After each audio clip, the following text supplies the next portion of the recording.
Hello students, I am Arvinder Kaur at Mindar and today we will continue with our chapter from class 8th history book Women, Caste and Reform. So this is the second video lecture for this chapter.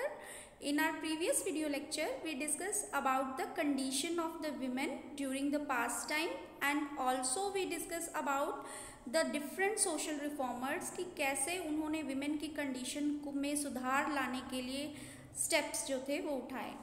And now in this video lecture we will discuss about the caste system and we will also talk about the steps taken by the different social reformers to improve the condition of the lower caste people in India. So let's continue with our chapter now. So children, as in the previous video lecture we have talked about that the Indian society was divided into the 4 castes. 4 cast में Indian society को divide किया जाता है, ब्राह्मण, क्षत्रिय, वैश्य and Shudras. और इन्हीं शूद्रास में कुछ जो लोग होते हैं उनको लोएस्ट ऑफ द लोअर माना जाता है, those who were considered the untouchables, जिनकी कंडीशन शुरू से ही हमारे कंट्री में जो है वो बहुत ज़्यादा ख़राब रही है. तो पास्ट टाइम से ही बहुत सारी कास्ट रिस्ट्रिक्शंस जो थी वो इंडियन जो लोअर कास्ट पीपल थे वो फेस कर रहे थे.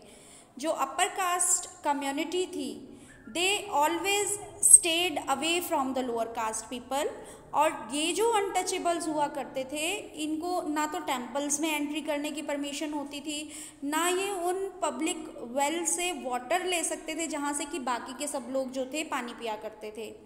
इवन उन पॉन्ड्स को भी यूज़ करने की परमिशन नहीं थी जहाँ पे अपर कास्ट पीपल जो है जाके बात किया करते थे.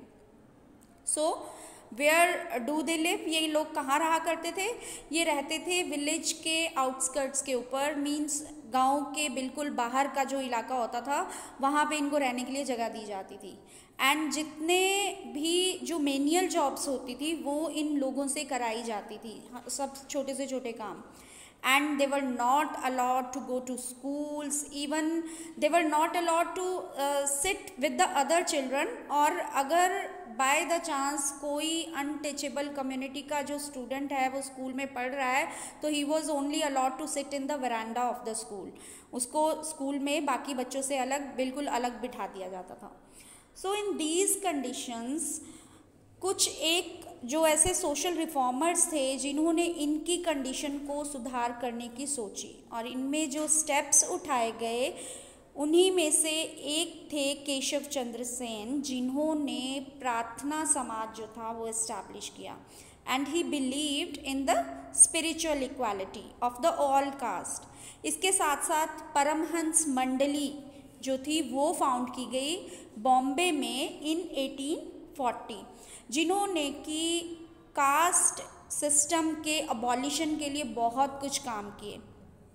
फिर धीरे धीरे क्या होना शुरू हुआ, इन इंडिया बहुत सारे क्रिश्चियन मिशनरीज ऐसे थे जिन्होंने अपने स्कूल्स खोलने शुरू किए.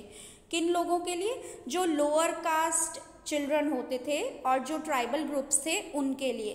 क्योंकि ये जो क्रिश्चियन मिशनरीज थे इनका मेन पर्पस क्या था? इनका मेन पर्पस था कन्वर्जन कराना. ठीक है, तो इन्होंने अपना टारगेट बनाया स्पेशली द ट्राइबल ग्रुप्स को और लोअर कास्ट पीपल को, बिकॉज उनकी कंडीशन ऑलरेडी अच्छी नहीं थी. तो उनको ऐसा बोला गया, उनको लालच दिया गया कि देखो क्योंकि क्रिश्चियंस में क्या होता है, all people are treated equally and if you will be converted, अगर आप कन्वर्जन करते हैं तो आपको जो है आप इन सब लोगों से सुपीरियर माने जाओगे, ब्रिटिश के इक्वल आ जाओगे.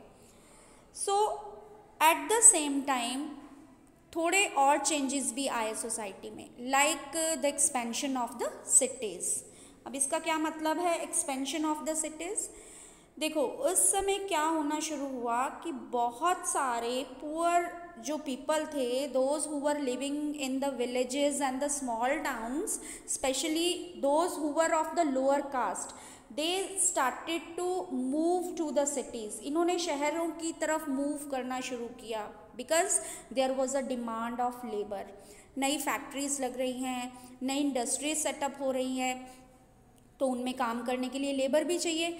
So these people went to the big cities in search of the work and many of them also went to the plantations in Assam, then in Mauritius and Indonesia, Trinidad. These were the places. इन जगहों पे बहुत सारे लोग जो थे वो migrate होने लगे. And for the poor and the people from the lower caste, this was an opportunity. ये एक उनके लिए अपॉर्चुनिटी थी. किस चीज़ की? कि वो जो अपर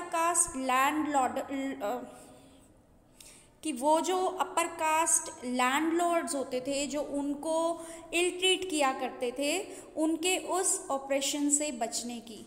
क्योंकि सिटीज़ में आके जब वो वर्क करने लगे, फैक्ट्रीज़ में, इंडस्ट्रीज़ में, तो वहाँ पे जो कास्ट सिस्टम था, रिजिड कास्ट सिस्टम था, वो थोड़ा सा सॉफ्ट होने लगा. अब इतनी ज़्यादा स्ट्रिक्टनेस जो थी वो नहीं रही. सेकेंड, एक और रीज़न रहा कि सिटीज़ में आने के बाद यहाँ पे कुलीज़, देन डिगर्स, देन ब्रिकलेयर्स, देन जो सीवेज क्लीनर्स होते थे, स्वीपर्स थे, रिक्शा पुलर्स थे, इनकी भी बहुत ज़्यादा डिमांड थी. So many of the people started to move to the cities. Then in the second half of the 19th century, बहुत सी जो नॉन ब्राह्मण कास्ट थी, उन्होंने अपनी मूवमेंट्स ऑर्गेनाइज करनी शुरू की कास्ट डिस्क्रिमिनेशन के against, and they started demanding the social equality and justice. इन्हीं में से एक मूवमेंट थी Satnami movement, that was founded by the Ghasidas. And इन्होंने किन लोगों के लिए मूवमेंट स्टार्ट की? He started the movement for the leather workers. Leather worker क्या करते थे?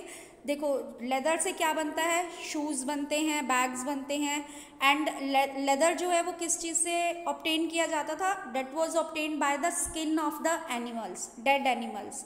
तो कोई भी जो अपर कास्ट के लोग थे वो इस तरह का काम नहीं किया करते थे. मीन्स कि स्किन को रिमूव करना, और उससे इसको एक डर्टी वर्क माना जाता था. सो जो लोग इस काम को करते थे, they were of the lower caste, and उनकी कंडीशन को इम्प्रूव करने के लिए जो घासीदास थे, उन्होंने मूवमेंट स्टार्ट की. ठीक इसी तरह से ईस्टर्न बंगाल में हरिदास ठाकुर जो थे, उन्होंने क्वेश्चनिंग करनी शुरू की अगेंस्ट द ब्राह्मणिकल टेक्स्ट. उन्होंने कहा कि ये जो हमारे कास्ट सिस्टम है, इसको हमारे जो पुराने टेक्स्ट लिखे हुए हैं, ग्रंथ लिखे हुए हैं, वो इसको सपोर्ट करते हैं. तो उन्होंने उसके अगेंस्ट क्वेश्चनिंग स्टार्ट की. देन श्री जो नारायण गुरु थे, उन्होंने प्रोक्लेम किया that all the people should unite, सब लोगों को एक बराबर माना जाना चाहिए. एंड उन्होंने आर्ग्यूमेंट दिया against the treating the people unequally on the basis of the caste difference, कि कास्ट के डिफरेंस के बेसिस पे लोगों को अनइक्वली ट्रीट नहीं किया जाना चाहिए. अब यहाँ पे एक और इम्पॉर्टेंट सोशल रिफॉर्मर का नाम आता है. उनका नाम था Jyotirao Phule. As previously we have studied कि ज्योतिराव फूले जो थे, उन्होंने विमेन की कंडीशन को इम्प्रूव करने के लिए भी बहुत कुछ किया था. ज्योतिराव फूले जो थे एक ऐसे सोशल रिफॉर्मर थे जिन्होंने ना सिर्फ विमेन की कंडीशन को इम्प्रूव करने के लिए वर्क्स किए, बल्कि उन्होंने कास्ट सिस्टम के अगेंस्ट भी आवाज़ उठाई. He was born in 1827. ये जो अंकल आपको इमेज में नज़र आ रहे हैं, ये वाले. देन इन्होंने अपने क्या आर्ग्यूमेंट्स दिए? इन्होंने कहा कि जो ब्राह्मण्स होते हैं, दे कंसिडर देमसेल्फ आर्यंस. वो अपने आप को आर्यंस बोलते हैं, इसलिए वो बोलते हैं कि we are the Aryans and we are the superior. But जो आर्यंस थे originally, they were the foreigners. वो तो बाहर से आए थे, और उन्होंने यहाँ इस इंडियन सब कॉन्टिनेंट में आने के बाद यहाँ की जो ओरिजिनल इनहैबिटेट्स थे, मीन्स द्रविड़ पीपल थे, उनको यहाँ से भगा दिया था. यहाँ के एरिया के ऊपर अपना कंट्रोल एस्टैब्लिश किया. So in this way when the Aryans are considered the foreigners, तो ये जो सारी अपर कास्ट पीपल हैं, जो ब्राह्मण्स हैं, so they are also the foreigners. तो इनका तो यहाँ के लैंड के ऊपर कोई अधिकार हो ही नहीं सकता. How can they be the powerful in this country? So in 1873 Jyotirao Phule ने एक बुक लिखी. उस बुक का नेम था गुलामगिरी. गुलामगिरी का क्या मतलब होता है? गुलाम मीन्स स्लेव, तो गुलामगिरी मीनिंग स्लेवरी। सो जब उन्होंने ये बुक लिखी, उससे before this 10 year before this America में सिविल वॉर हुई थी, और अमेरिका में सिविल वॉर होने के बाद वहाँ पे स्लेवरी का एंड हो गया था। American civil war, you have already studied about it in the class 6th and 7th, कि कैसे अमेरिका में ब्लैक और वाइट पीपल के बीच में जो है वो डिस्क्रिमिनेशन चलता था। तो वहाँ पे सिविल वॉर होने के बाद स्लेवरी ख़त्म हो गई। तो जो ज्योतिराव फूले थे, उन्होंने अपनी जो बुक लिखी, इसको उन्होंने डेडिकेट किया उन सभी अमेरिकन्स को जिन्होंने कि स्लेव्स को फ्री कराने के लिए अपना मेन रोल जो है वो प्ले किया था। So Phule was concerned about the plight of the lower caste people and also about the upper caste women. वो एक तरफ जहाँ लोअर कास्ट लोगों की समस्याओं को लेके चिंतित रहते थे, उनके लिए आवाज़ उठा रहे थे, वहीं वो अपर कास्ट में विमेन के अगेंस्ट होने वाली जो प्रॉब्लम्स थी या जो उनके साथ जो अत्याचार किए जाते थे उसके भी अगेंस्ट थे। And he also raise the voice against the miseries of the labourer. जो लेबर थे, लेबर क्लास थी, लोअर कास्ट पीपल थे, सबके लिए उन्होंने आवाज़ उठाई। अब हमारा एक नया टॉपिक है, देखो, who could enter temples. Who could enter temples? As today you can see that each and every person can go to the temple. हर कोई टेम्पल में जा सकता है। वहाँ पे टेम्पल में एंट्री करते टाइम, मंदिर में एंट्री करते टाइम आपसे आपकी कास्ट नहीं पूछी जाती। बट चिल्ड्रन, पहले ऐसा नहीं होता था। सो क्या होता था पहले? जो लोअर कास्ट पीपल होते थे, they were not allowed to enter the temple. उनको टेम्पल में एंट्री की परमिशन ही नहीं होती थी। सो इन 1927 जो भीमराव अंबेडकर थे, भीमराव अंबेडकर कौन थे? जिन्होंने हमारा कॉन्स्टिट्यूशन भी ड्राफ्ट किया। ये इमेज आपको नज़र आ रही है ना यहाँ बीच में, ये हैं भीमराव अंबेडकर। तो इन्होंने एक मूवमेंट स्टार्ट की, that is known as the temple entry movement, और it was supported by the Mahar caste. वो खुद भी माहर कास्ट को बिलोंग करते थे, एक लोअर कास्ट को बिलोंग करते थे वो। तो उस समय उन्होंने जब ये आंदोलन शुरू किया कि सब लोगों को परमिशन होनी चाहिए टेम्पल में एंट्री करने के लिए, तो उस समय के जो ब्राह्मण प्रीस्ट होते थे, दे वर आउटरेज्ड, उनको गुस्सा आ गया। जब दलित पीपल जो थे वो ज़बरदस्ती जाके जो मंदिर का टैंक होता है, वाटर टैंक था, वहाँ से पानी लेने लगे। सो अंबेडकर ने इस टाइप की 3 मूवमेंट्स शुरू की। किस लिए? कि जो दलित पीपल होते हैं उनको टेम्पल में एंट्री दिलवाई जा सके। इन 1927 एंड इन 1935 के बीच में उनका एम क्या था? That everyone should see the power of the caste prejudice with in the society. तो इस एम के साथ उन्होंने जो है ये आंदोलन चलाए। अभी एक सीरियल भी आ रहा है टीवी में, बी आर अम्बेडकर के ऊपर, बहुत अच्छा सीरियल है, उसको वॉच कीजिए, बहुत सारी नॉलेज जो है वो आपको मिलेगी। So now children, when this type of non Brahmin movements were happening in the country, तो क्या चाहते थे, जिनकी क्या डिमांड्स थी? That they should have the access to the education and wealth and the influence, की उनको भी सोसाइटी में एजुकेशन लेने का राइट है, उनके पास भी प्रॉपर्टी का राइट होना चाहिए, उनको भी अदर कास्ट के जो पीपल हैं उनके इक्वल जो है वो ट्रीट किया जाना चाहिए। सो एक और नाम आता है हिस्ट्री में एज अ सोशल रिफॉर्मर जिनको हम जानते हैं, उनका नाम है E.V. रामास्वामी नायकर, और इनको जो है पेरियार के नाम से भी जाना जाता है। तो ये जो पेरियार स्वामी थे, ये जो अंकल इमेज में नज़र आ रहे हैं, तो इन्होंने क्या किया, ये कांग्रेस को इन्होंने ज्वाइन किया, बट फिर इन्होंने जल्दी उसको छोड़ दिया। जब क्यों छोड़ा? क्योंकि जब इन्होंने देखा कि वहाँ पे जो लोअर कास्ट पीपल थे, they were made to sit at a distance from the upper caste. उनको अपर कास्ट के जो लीडर्स होते थे वो अपने से बहुत दूर बिठाया करते थे। So he started a movement named as the self respect movement, और ये देखो नाम से ही पता चल रहा है, self respect movement. So it was organised for the lower caste people कि उनको भी सेल्फ रिस्पेक्ट का राइट है। उन्होंने आर्ग्यूमेंट दिया कि जो अनटचेबल्स हैं they are the original Tamil and they are the true upholders of the Dravidian culture. जो इंडिया का मेन कल्चर है, यहाँ का ट्रेडिशनल कल्चर है द्रविडियन कल्चर, ये उसके अपहोल्डर्स हैं। और ब्राह्मण्स जो हैं दे आर द आउटसाइडर्स। तो पेरियार जो थे वो हिंदू स्क्रिप्चर्स के भी एक बहुत बड़े क्रिटिक थे, बिल्कुल उनके अगेंस्ट थे।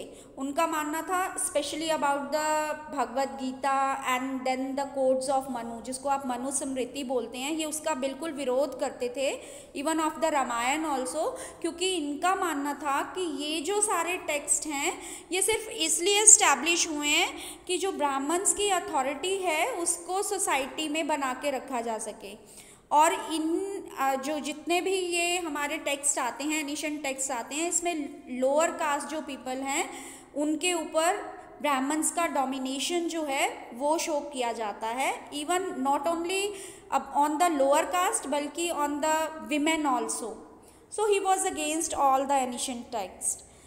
अब इस तरह के जब सोशल रिफॉर्म्स की आवाज़ उठ रही है, सोशल रिफॉर्मर्स जो हैं डिफरेंट स्टेप्स उठा रहे हैं लोअर कास्ट पीपल के लिए भी, विमेन की कंडीशन को इम्प्रूव करने के लिए भी, so these assertion didn't go unchallenged, इनका भी विरोध हुआ। अब एक तरफ जहाँ लोअर कास्ट के लिए मूवमेंट चल रही है, वहीं दूसरी तरफ जो अपर कास्ट लीडर्स हैं या जो अपर कास्ट के मेंबर हैं जो कि ऑर्थोडॉक्स हिंदू सोसाइटी को बिलोंग करते हैं, दे ऑल्सो रिएक्टेड, उन्होंने भी अपना रिएक्शन दिया। और इसी के रिजल्ट में सनातन धर्म सभा, देन भारत धर्म महामंडल जैसी ऑर्गेनाइजेशंस जो थी वो नॉर्थ इंडिया में इस्टेब्लिश होने लगी।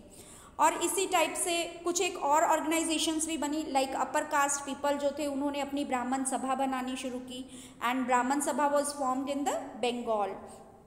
तो इन ऑर्गेनाइजेशंस का क्या ऑब्जेक्टिव रहा? इन ऑर्गेनाइजेशंस का ऑब्जेक्टिव था कि ये जो कास्ट डिस्टिंक्शन है हमारी सोसाइटी में ये ऐसे ही बना रहना चाहिए। एंड जो हिंदुइज़्म है उसमें उनका मानना था कि ये जो कास्ट सिस्टम प्रिवेलेंट है ये हमारे ट्रेडिशन है और हमारे कल्चर का एक पार्ट है, because it is sanctioned by the Holi scriptures also. So this was all about the caste system prevalent in India from the past time, and also the steps taken by the reformers to improve the condition of the different castes. So I hope all the concepts are clear to you. Stay connected with us for further video lectures. That's all for today.